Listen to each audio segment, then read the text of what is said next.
नमस्कार, मैं हूं उल्टी चौपाल का सीधा सरपंच और आज की खेल चौपाल में हम बात करेंगे साउथ अफ्रीका के खिलाफ शुरू होने जा रही 5 टी20 मुकाबलों में टीम इंडिया स्क्वाड की। क्योंकि टी20 वर्ल्ड कप की टीम इंडिया आई 5 बड़े नामों ने इस जगह गंवाई। जी हां, साउथ अफ्रीका के साथ टी20 सीरीज के लिए टीम इंडिया की घोषणा हो गई है और इस स्क्वाड के सामने आते ही हमें पता चल गया है कि 5 ऐसे बड़े नाम हैं जिनके बारे में हम सोच रहे थे कि वो टीम इंडिया में आ सकते हैं, लेकिन चयनकर्ताओं ने उनको टीम इंडिया से बाहर ही कर दिया है। और अब ऐसे में इन 5 बड़े नामों के अंतर्राष्ट्रीय टी20 कैरियर पर सवाल का निशान लग गया है कि क्या इन पांचों खिलाड़ियों का टी20 अंतर्राष्ट्रीय कैरियर अब खत्म समझा जाए। आपको पता ही होगा कि साउथ अफ्रीकी टीम इस समय भारत के दौरे पर है, जहां वो अच्छा प्रदर्शन कर रही है। यहां अभी तक कुल मिलाकर के साउथ अफ्रीकी टीम ने पहले तो टीम इंडिया का टेस्ट सीरीज में 2-0 से व्हाइट वॉश कर दिया। उसके बाद ओडीआई सीरीज में पहला मुकाबला साउथ अफ्रीका ने भले ही गंवा दिया हो मामूली अंतर से, लेकिन उसके बाद दूसरा ओडीआई मुकाबला जीत करके सीरीज में फिलहाल 1-1 से बराबर हो चुकी है साउथ अफ्रीकी टीम। ऐसे में 5 टी20 मुकाबलों की बड़ी सीरीज अब भारतीय टीम की बड़ी अग्नि परीक्षा ही कही जाएगी। तो कौन से वो बड़े 5 नाम जिनके अंतर्राष्ट्रीय टी20 कैरियर पर सवालिया निशान लग चुके हैं, इसके बारे में बात करने से पहले जरा हम टी20 स्क्वाड पर नजर डाल लेते हैं जो कि इस सीरीज के लिए घोषित किया गया है।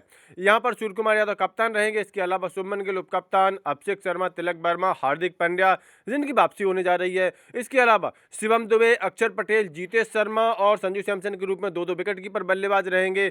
वहीं पर जसप्रीत बुमराह, वरुण चक्रवर्ती, अर्शदीप सिंह, कुलदीप यादव, हर्षित राणा और वॉशिंगटन सुंदर। कुल मिलाकर के इन 15 नामों में आप लोगों को भी समझ में आ गया होगा कि कौन से बड़े नामों की मैं बात कर रहा हूं। जिन बड़े नामों की बात कर रहा हूं उसमें सबसे पहला और बड़ा नाम तो है मोहम्मद सिराज का। जी हां, मोहम्मद सिराज को पता नहीं किस गुनाह की सजा दी जा रही है।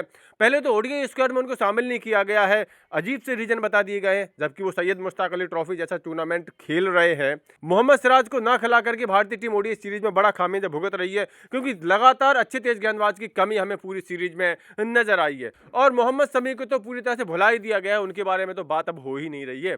इसके अलावा जो दूसरा बड़ा नाम है वो है रिंकू सिंह। टी20 के अंतर्राष्ट्रीय स्तर पर सबसे माने हुए फिनिशर माने जाने वाले रिंकू सिंह को अचानक से टीम इंडिया से बाहर कर दिया गया है, जबकि उन्होंने लगातार अच्छा प्रदर्शन किया था। अभी हाल ही में घरेलू क्रिकेट में भी उन्होंने अच्छा प्रदर्शन किया, शतक भी लगाया, लेकिन इसके बावजूद भी रिंकू सिंह को टीम स्क्वाड से ही बाहर कर दिया गया है। अब पता नहीं क्यों उनको बाहर किया गया है, लेकिन लगातार उनकी जिस तरह से अनदेखी की जा रही है, मुझे लग रहा है उनका अंतर्राष्ट्रीय कैरियर खत्म होने वाला है।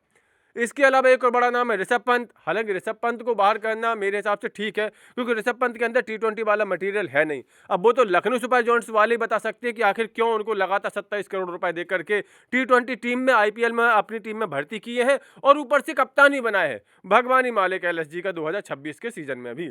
इसके अलावा एक और नाम है जो कि बाहर हो चुका है, वो है नीतीश कुमार रेड्डी। नीतीश कुमार रेड्डी पर लगातार भरोसा जता रहे थे चयनकर्ता, लेकिन अचानक से उनको टी20 स्क्वाड से बाहर कर दिया गया है। इन 4 नामों के अलावा एक नाम और ऐसा है जिसका बाहर होना मुझे बहुत ज्यादा आश्चर्य में डाल रहा है, और वो नाम है रवि बिश्नोई। जी हाँ, क्योंकि रवि बिश्नोई भारत के मौजूदा क्रिकेटरों में एकमात्र विशेषज्ञ लेग स्पिनर है। इसके अलावा जितने भी स्पिनर हैं वो कोई मिस्ट्री स्पिनर है, कोई ऑफ स्पिनर है, कोई लेफ्ट आर्म ऑर्थोडॉक्स स्पिनर है, लेकिन प्रॉपर लेग स्पिनर सिर्फ और सिर्फ रवि बिश्नोई ही है। और एक बात और आपको बता दूं कि टी20 मुकाबलों में रवि बिश्नोई का कोई तोड़ ही नहीं है। अभी 2025 की जनवरी तक उन्होंने टी20 क्रिकेट लगातार भारत की तरफ से खेला है, लेकिन अचानक से उनको भुला दिया गया है। तो कुल मिलाकर के ये थे वो 5 बड़े नाम जो कि टीम इंडिया स्क्वाड में स्थान नहीं बना सके हैं। ऐसे में इन 5 बड़े नामों पर आप लोगों की क्या राय है? क्या अब इन 5 बड़े नामों का हमें अंतर्राष्ट्रीय टी20 के लिए खत्म समझना चाहिए? इस बारे में अपनी राय कमेंट करके जरूर दें, और साथ ही साथ स्पोर्ट्स के सभी अपडेट्स के लिए उल्टी चौपाल चैनल सब्सक्राइब जरूर कर लें।